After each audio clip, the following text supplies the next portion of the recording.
A folga de examinadores da DST deixa cada día unhas 6.000 persoas sen examinar e crea importantes perdas nos centros de formación, unha situación que afecta tamén ás autoescolas da Barbanza. A folga de examinadores da DST provoca perdas económicas nas autoescolas e numerosos contratempos entre o alumnado. Dende o pasado mes de xuño, os examinadores de tráfico están en folga para lograr unha subida nos salarios. Os exames prácticos de conducir só se realizan 2 días por semana, o que acumula un retraso de máis de mes e medio para o alumnado. O que están facendo é examinar os xoves e os venres. Que é o que está pasando? Que teñen un retraso bastante considerable, de casi mes e medio, 2 meses. É dicir, se te presentas alguén agora para examen, tarda sobre un mes e medio, 2 meses en poder examinarse de coche.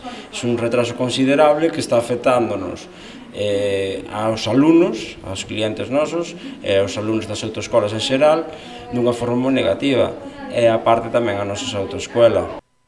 A Asociación de Autoescolas cifra estas perdas no 50 ou 60%, situación que tamén están a notar nas autoescolas da Barbanza. Obviamente, a xente, que pasa? Xa para os mesmos alumnos é malísima a situación porque teñen que esperar, despois os alumnos non queren practicar porque din, cando é a fecha de examen? Que é unha vez que se sabemos a fecha de examen xa é demasiado para que practiquen e despois van moitos deles mal preparados. Aféctanos moi gravemente as autoescolas en xeral. E tamén, obviamente, os clientes, porque calque hai moita xente que necesita o carné para traballar, que teñen moitas circunstancias personales, que, obviamente, que se lle retrase o examen tanto tempo, pois influís moitísimo.